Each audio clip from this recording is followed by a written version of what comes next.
Hidden benefits of walking. 10 minutes after each meal. Did you know that walking just 10 minutes after eating can work wonders for your health? It helps control blood sugar spikes, making it great for digestion and keeping energy levels steady. Plus, it supports weight management by boosting metabolism right when your body is processing food. Walking also reduces bloating and helps you feel lighter, not sluggish. And here's the fun part. It's a natural stress buster, leaving you refreshed and clear-headed. So lace up your shoes and turn those 10 minutes into a game changer for your health. Why you should avoid eating late at night.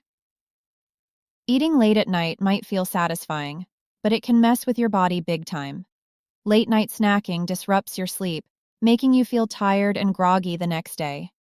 It also leads to weight gain since your body stores more fat while resting. Plus, it can cause heartburn and indigestion, making your nights uncomfortable. Your body needs time to digest before bed, so swap those midnight snacks for water or herbal tea. Thanks for tuning in. If you found this helpful, be sure to like and subscribe for more health tips.